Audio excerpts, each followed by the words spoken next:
لوگوں کے حساب کا وقت قریب آ گیا، پھر بھی وہ بے خبری میں منہ پھیرے ہوئے ہیں۔ ان کے پاس ان کے رب کی طرف سے جو بھی نئی نئی نصیحت آتی ہے وہ اسے کھیل کود میں ہی سنتے ہیں۔ ان کے دل بالکل غافل ہیں، اور ان ظالموں نے چپ کے سرگوشیاں کی کہ وہ تم ہی جیسا انسان ہے، پھر کیا وجہ ہے جو تم آنکھوں دیکھتے جادو میں آ جاتے ہو۔ پیغمبر نے کہا، میرا پروردگار ہر اس بات کو جو زمین و آسمان میں بخوبی جانتا ہے، وہ بہت ہی سننے والا اور جاننے والا ہے۔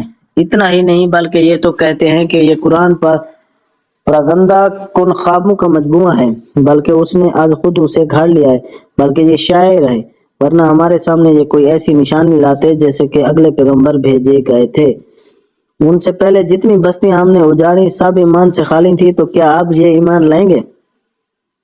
تجھ سے پہلے بھی جتنے پیغمبر ہم نے بھیجے سبھی مرد تھے جن کی طرف ہم وحی اتارتے تھے، پس تم اہل کتاب سے پوچھ لو اگر خود تمہیں علم نہ ہو۔ ہم نے ان کے ایسے جسم نہیں بنائے تھے کہ وہ کھانا نہ کھائے، اور نہ وہ ہمیشہ رہنے والے تھے۔ پھر ہم نے ان سے کیے ہوئے سب وعدے سچے کیے، انہیں اور جن کو ہم نے چاہا نجات عطا فرمائی، اور حد سے نکل جانے والوں کو غارت کر دیا۔ یقیناً ہم نے تمہاری جانب کتاب نازل فرمائی جس میں تمہارے لیے ذکر ہے، کیا پھر بھی تم عقل نہیں رکھتے؟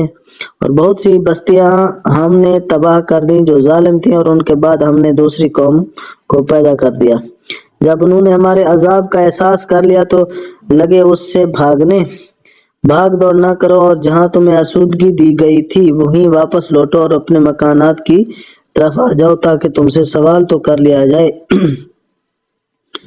کہنے لگے، ہائے ہماری خرابی، بے شک ہم ظالم تھے۔ پھر تو ان کا یہی قول رہا یہاں تک کہ ہم نے انہیں جڑ سے کٹی ہوئی کھیتی اور بجھی پڑی آگ کی طرح کر دیا۔ ہم نے آسمان اور زمین اور ان کے درمیان کی چیزوں کو کھیلتے ہوئے نہیں بنایا۔ اگر ہم یوں ہی کھیل تماشے کا ارادہ کرتے تو اسے اپنے پاس سے ہی بنا لیتے اگر ہم کرنے والے ہی ہوتے، بلکہ ہم سچ کو جھوٹ پر پھینک مارتے ہیں، پس سچ جھوٹ کا سر توڑ دیتا ہے اور وہ اسی وقت نابود ہو جاتا ہے۔